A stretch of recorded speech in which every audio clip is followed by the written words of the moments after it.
Welcome to rock star Valli kitchen நேயர்களுக்கு வணக்கம். இப்போ வந்து நம்ம சுண்டக்காய் சட்னி எப்படி செய்யறது வாங்க வீடியோக்குள்ள போய் பார்க்கலாம்.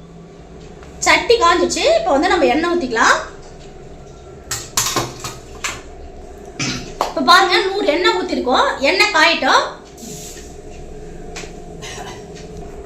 இப்போ பாருங்க எண்ணெய் காஞ்சிச்சு. நம்ம கடலைப்பருப்பு 1 ஸ்பூன் போட்டுக்கலாம்.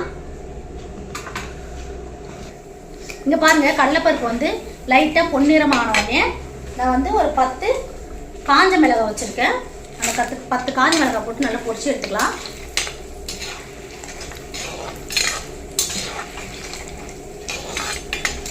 இந்த காஞ்ச மிளகாய் வந்து லைட்டா வறுபட்ட உடனேவே நம்ம வந்து பூண்டு ஆட் பண்ணிக்கலாம். இங்க பாருங்க 2 பூண்டு நல்லா க்ளீன் பண்ணிட்டு அதை நல்லா இடிச்சு வச்சிருக்கேன்.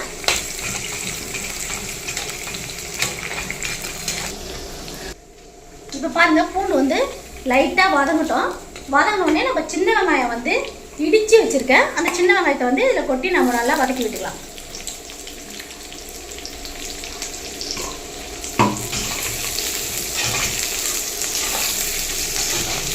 இப்போ பாருங்க நம்ம வந்து லைட்டாக சின்ன வெங்காயம் பூண்டு நல்லா வதங்கின பிறகு லைட்டாக தான் வதங்கணும். நம்ம இடித்து வச்சுருக்க சுண்டைக்காயை வந்து இதில் கொட்டி நம்ம நல்லா வதக்கிக்கலாம்.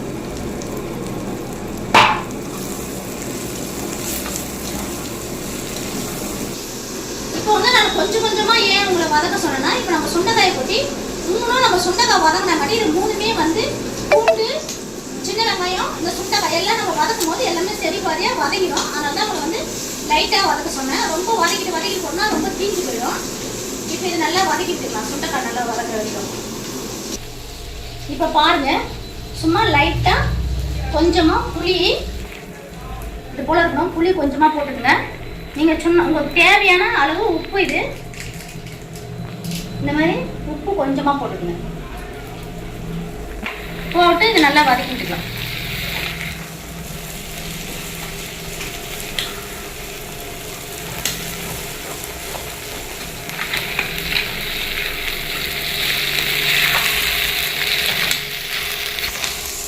இப்போ பாருங்க இது நல்லா வதங்கிடுச்சு.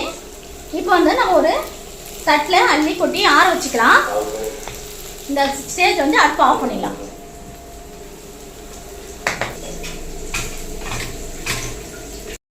இங்க பாருங்க நல்லா ஆற வச்சு அரைச்சி எடுத்துட்டு வந்திருக்கேன். இப்போ வந்து நம்ம வந்து கடாயை வந்து சூடுபடுத்திக்கலாம். நம்ம எண்ணெய் கிட்ட விட வேணாம். இது வதக்கு நம்ம அதுலேயே அடி எண்ணெய் இருக்கு பாருங்க. இந்த எண்ணெயை நமக்கு போதும். நம்ம தாளிச்சிக்கலாம். இங்க பாருங்க எண்ணெய் நல்லா சூடாயிடுச்சு. இப்போ நம்ம கடுகு போட்டுக்கலாம். கடுகு பொரி வரைக்கும் கொஞ்சம் வெயிட் பண்ணிட்டு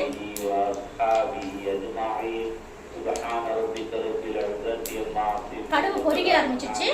இப்போ வந்து நம்ம உளுத்தம் பருப்பு போட்டுக்கலாம். நல்லா ஒரு 2 ஸ்பூன் போட்டுக்கிறேன். அப்பதான் நல்லா இருக்கும்.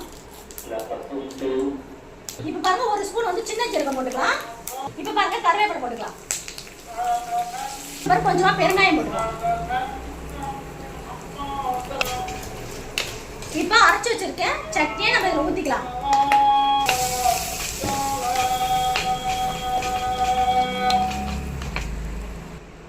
பாருங்க அந்த மிக்ஸி ஜார் வந்து நம்ம நல்லா கழுவி வீழ்த்திக்கலாம். அந்த தண்ணி மட்டும் போதும். வேற தண்ணி ஊற்றாதீங்க. இப்போ பாருங்க சட்னி வந்து ரெடி ஆயிடுச்சு பாருங்க. இப்போ வந்து நம்ம ஒரு பாத்திரத்தில் வந்து எடுத்து வச்சிடலாம். இப்போ பாருங்க இது வந்து நீங்கள் இட்லி தோசை கூட இந்த சுண்டைக்காய் சட்னி வந்து நம்ம சாப்பிடலாம். சுட சாதத்துலேயும் நம்ம ஊற்றி இந்த சுண்டைக்காய் சட்னியை ஊற்றி இந்த சுண்டைக்காய் சட்னி வந்து தோசை இட்லிக்கு நல்லா இருக்கும். சுட சாதத்துலேயும் நீங்கள் போட்டு பிசைஞ்சு சாப்பிட்டா ரொம்ப சூப்பராக இருக்கும். உங்களுக்கு இந்த வீடியோ பிடிச்சிருந்தா ஷேர் பண்ணுங்கள், லைக் பண்ணுங்கள், சப்ஸ்கிரைப் பண்ணுங்கள், பெல் ஐக்கனை கிளிக் பண்ணுங்கள். தேங்க்யூ.